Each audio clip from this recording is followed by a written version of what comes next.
do when they're wild. Make sure that she gets a good head start back into the river.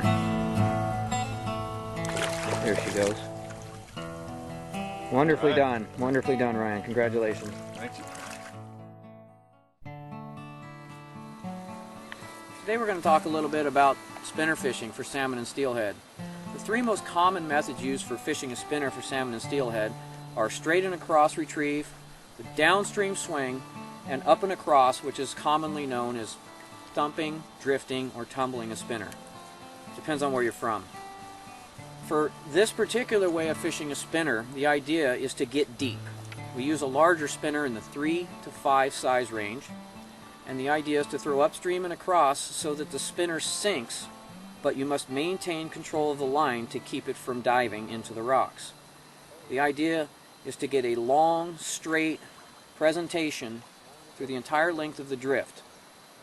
In some cases, you can even extend this drift with the downstream swing, which will be the second part of this series of clips.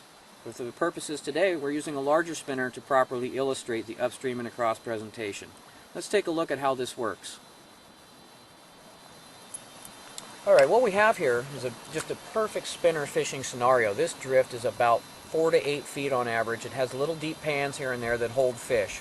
It's very wide. There's a lot of water out there. You can see there's really a large span of water, and the spinner really covers this water really quickly, really nicely, and you don't have to spend all day in the same spot. Just a few casts and you pretty much probe that water. The idea here is to cast upstream and across, not perfectly straight across, not perfectly straight upstream, but somewhere comfortably in between. The idea here is we'll give the lure some downstream time to sink as it comes towards us. The catch is you must engage your reel before you hit the surface of the water to maintain the line control. Let's take a look at this.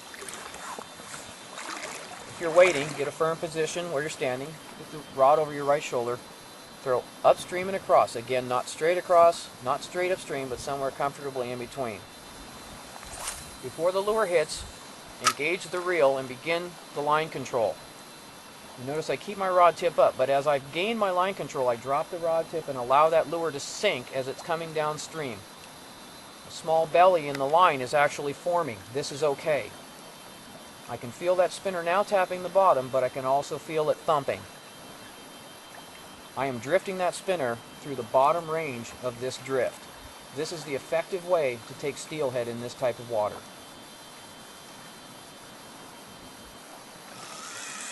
Let's see that again.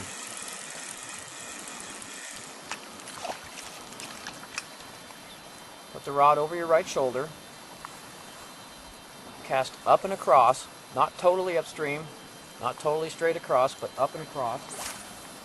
Engage the reel before it hits. Keep the rod up and maintain your line control, and drop the rod slowly as it starts to come down towards you. This is the period that the spinner is sinking, but it's still wobbling. It's thumping as it's going through here. This is what we're looking for. This presentation carries itself a long way through the river, as opposed to simply casting out and reeling it straight in. I'm covering really a lot of water this way. Each time you make a cast a little bit further out and fan your way across and cover all that water. You can do it quite quickly, and once you've done that, you can move down to the next spot and repeat your fan casting. This is an effective way to take steelhead. In the next clip, we'll show you how to continue that swing and create the downstream swing, another deadly method for taking steelhead and salmon on a spinner.